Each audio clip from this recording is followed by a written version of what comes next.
I love Harry Potter. I kind of hope that's obvious given the scarf I'm wearing, the name of my channel, and the fact I'm spending my day off in my bedroom alone talking to a camera about Harry Potter. But as with everything in life, nothing is perfect. Now, whilst I could happily be left on a desert island with just the 7 Harry Potter books, that doesn't mean there isn't still stuff I would change about them. So without further ado, welcome back to another quick fire Zogwarts list. Please hit subscribe if you're new. We are now over halfway on our big goal towards 1,000 subscribers. So thank you very much everyone, but for now, here's one thing I hate about every Harry Potter book. Number 1, the Philosopher's Stone. I hate the length of the book. Now, the Philosopher's Stone is the perfect way to introduce us, the reader, to the wonderful wizarding world. We, along with Harry, are slowly introduced to the history and rules of this new universe, whilst important plot details are established, all while telling a fun story about our new protagonist as he finds out his big secret that he's a wizard, he makes new friends, and encounters his new arch enemy, Lord Voldemort, for the first time, and for now, comes out on top against him. However, whilst this is all fantastic, it is crammed into a very short 17-chapter story. I mean, Harry doesn't even enter Hogwarts until the start of chapter 7, which means his entire first year at school is rushed through really quickly. I mean, seriously, go back to when the Golden Trio take down the Troll on Halloween night, and I promise, reread that, and then blink, and by the time you open your eyes, it'll be Christmas again. That's how quickly this story flies by. Now, maybe hate for this is a strong word because I still love the book, but it always bugs me when I'm getting into a reread, when I finally get going with the Philosopher's Stone, we find out Harry's a wizard, we get to Hogwarts, and then bang, we're straight on to the next book. I wish it was longer. Number 2, the Chamber of Secrets. I hate that the basilisk is lame. Okay, so let me explain, because obviously there's nothing lame about a giant killer snake that can literally kill you just by making eye contact with you. No, that's not lame at all. It's more the portrayal of the basilisk that I think is lame. I mean, you seriously telling me that in an entire year of roaming around, the basilisk only comes across 5 living beings and can't make eye contact with a single one of them? Like, I'm all for a good coincidence if it helps the plot, but this is pushing it a bit. Now, truthfully, I'm not 100% sure how you fix this. I mean, I guess the basilisk could kill somebody this year, but that might slightly diminish Cedric's shocking death at the end of book 4 and what that represents in the series in terms of the change of tone. So maybe that's not the best idea. But hey, here's a bit of fun. Why don't you leave a comment telling me, A, do you agree that the lack of deaths caused by the basilisk makes it feel slightly lame? And B, if you agree, how would you change it? Because there's got to be a way to fix this problem. And number 3, The Prisoner of Azkaban. I hate the introduction of time travel to the series. Okay, so I think a lot of people share this opinion. Now, I do really enjoy the way time travel is used in this book specifically. It's fun having the whole ending play out and then finding out, because it's gone wrong, that Hermione actually has a device where we can rectify everything that's gone wrong and basically live through the events of the night again, but try to fix things. I like that.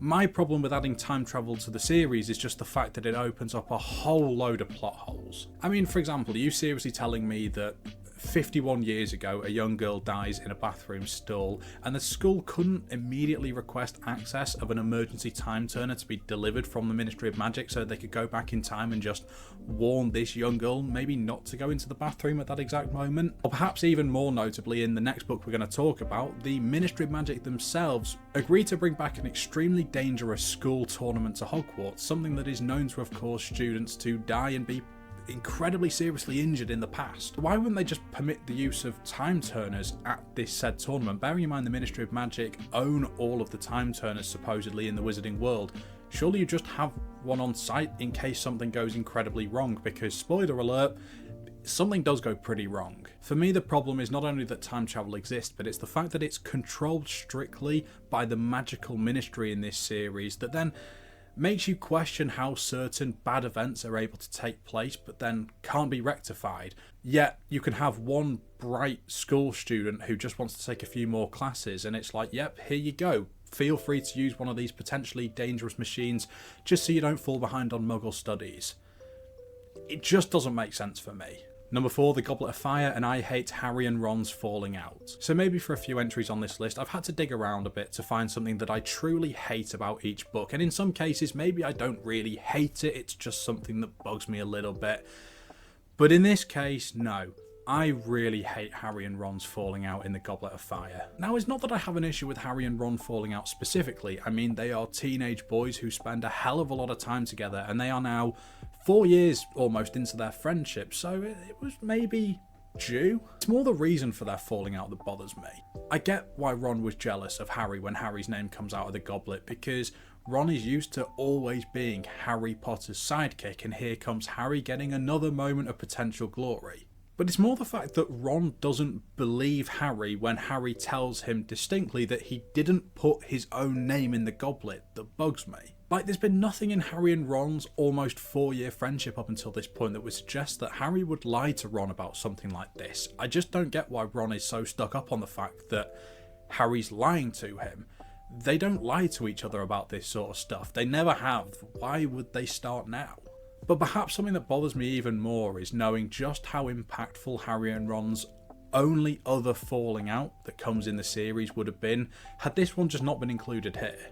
Just imagine when Ron walked out on Harry and Hermione in the Deathly Hallows, leaving them alone fighting, trying to find Horcruxes, how much more impactful that would have been if we hadn't already seen Harry and Ron fall out but just get over it pretty quickly anyway. It would have added more jeopardy to an already really worrying situation, and the reader would have actually been left thinking for maybe a few seconds, hang on, Harry and Ron have never fallen out. What if they just don't sort this out? Is Ron gone forever? I mean, look, it's still good and I love the way that it all plays out, but I just think that moment alone would have been more thrilling had we not had this lame falling out in the Goblet of Fire, so I just don't like it. Number 5, The Order of the Phoenix, and I hate the length of this book. Well, here we are again, and I promise this is the last time on this list that I'm going to whinge about the length of a book. However, as opposed to The Philosopher's Stone, which I was complaining about it being too short, I actually think Order of the Phoenix is the only book in the series that is slightly too long. Order of the Phoenix comes in at a whopping 38 chapters, the longest book in the series. And normally I love a book with extra detail. I mean, Half-Blood Prince is my favourite Harry Potter book, and it's only 1 chapter shorter than Order, and I think it's a perfect length. So what's my problem?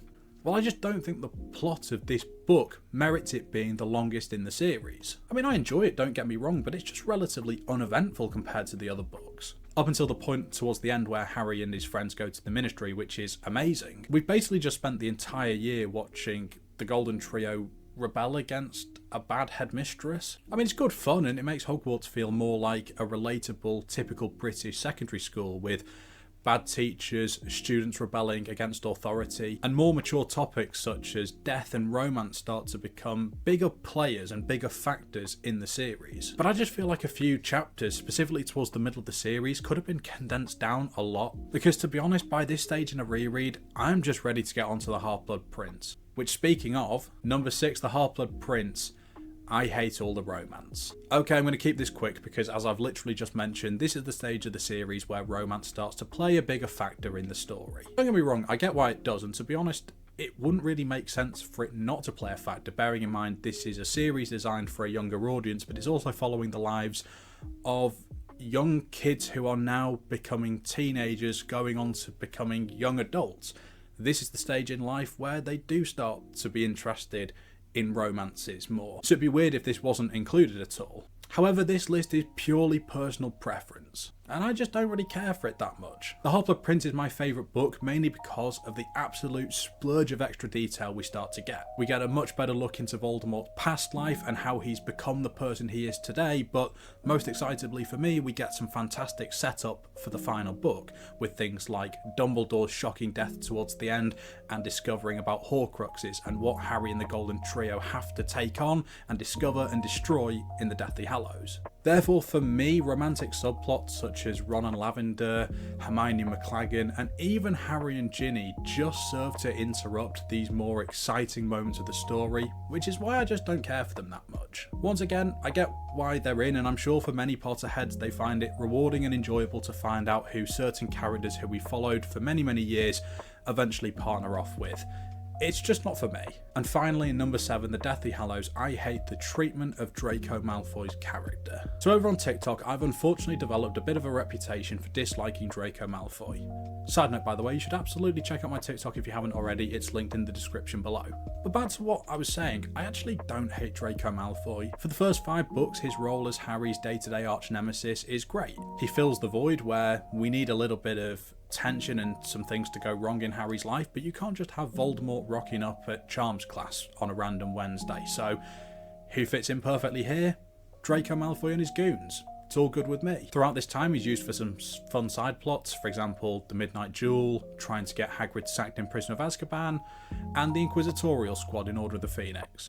Then in the 6th book, I actually think he's one of, if not the best character in the entire book. Throughout the Half-Blood Prince, we get to see Draco's complete deterioration. From excited young kid having been given his first real job by Lord Voldemort, who is just eager to impress and do well. Over the course of the year, we see him become a scared, vulnerable adult, who's finally come to terms with the realization that he was never supposed to complete his mission. And all of this fantastic character development in this book is seemingly leading up to his big moment that's coming in the Deathly Hallows. Will he finally overcome his cowardice and commit fully to the dark side? Or will he see the error of his and his family's ways over the years and commit to the good side and bringing down the Dark Lord once and for all? And well, this is where my problem comes from, because the answer is he does neither. 7 years of treating Draco Malfoy as a character who is basically in limbo, truly waiting to discover who he is, and we never get an answer. I just find it so disappointing. I get it, in such a long and detailed story, not every character can have their big final moment. But of all the main players in the series, Draco's ending, or lack of real ending for me, is just one of the most disappointing.